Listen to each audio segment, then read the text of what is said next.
Let's head out to the shop and see what's been happening. This is Jack at Jack's Service Center.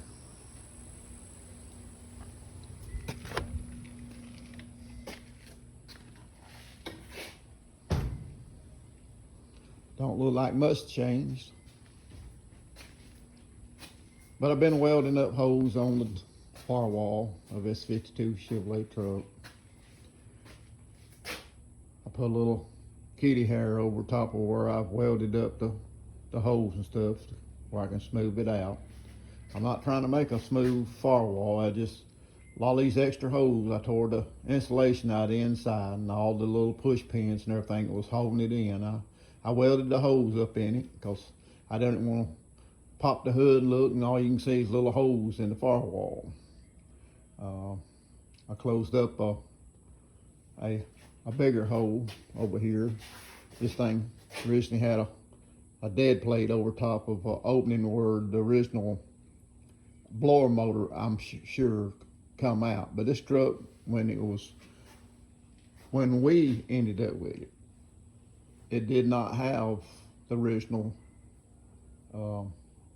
heat and blower motor, whatever you want to call it, in the truck. Now, just walk back here and I'll show you what was in the truck to start, or when we got it. And it's a Chevrolet.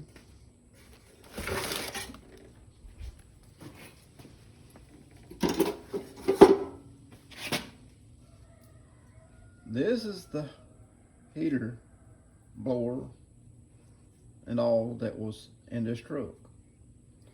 I feel like it was an add-on back then because they had to cut a new set of hose for the hoses to come out through it. Come back around here.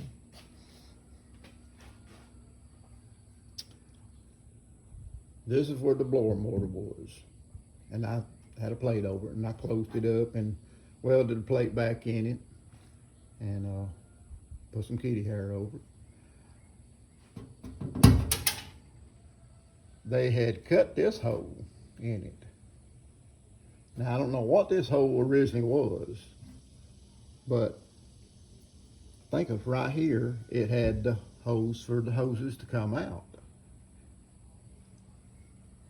And I closed it up and there was a hole down here. And I don't know what all these extra holes was. I decided I'd just weld all of them up and get rid of all of them. But this is where the one that's in it now comes out through. And there's two bolt holes there remounts it. And I'm gonna put it all back in there after I put some insulation and everything back on the firewall and all. But I closed up a lot of little holes all over this thing. And I still got just a little dab, especially down here at the bottom. I gotta cut the rusted floorboard out on this side and get it fixed. And then I'm gonna probably have to take and sandblast it from this point down to get it cleaned up. And I gotta do a little cleaning right there. And I got to take and cut this here kick panel out because this rusted out pretty bad inside and all. And then, see, this door here got swung over a long time ago and caved in. And I bought a new panel to replace it. Won't be long, I'll be on this side and get started because I know how to remove the door and all, or I can get it to it. But it's coming.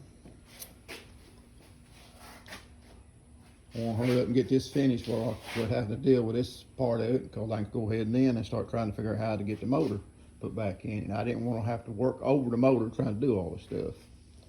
I've been cleaning on the frame and shooting a little black paint here and there on it every time I get it cleaned up because I don't want it to sit there and rust back over before I can get back to it. I'm not trying to make a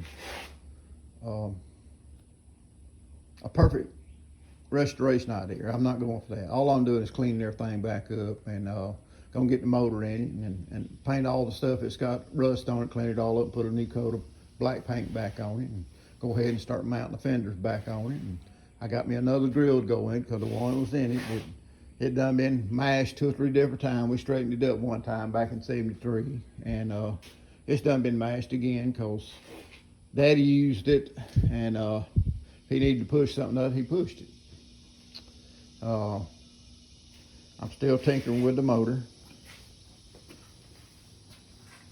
It cranks and runs pretty good now. Like I said before, the third thing's got a little bit of a popping sound toward the back end. I think the valves need to be adjusted on it, and then we'll get to that.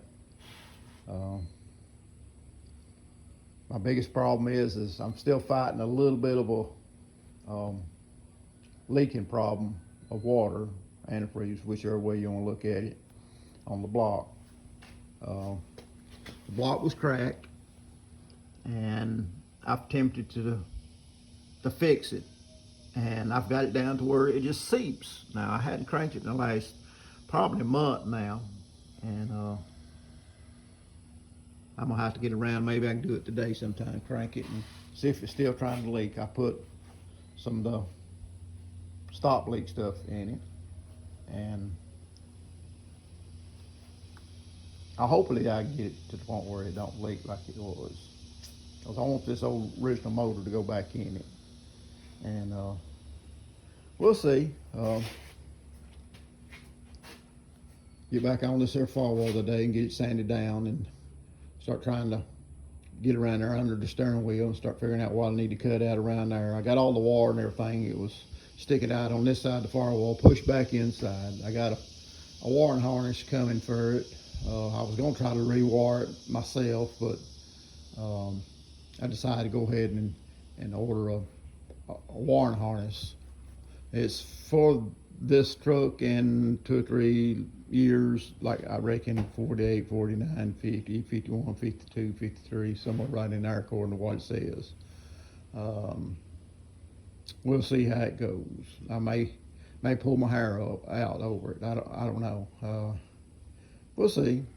We'll get it wired back up and try to get this old girl back on the road. This is Jack down here at Alabama, and y'all have a good day.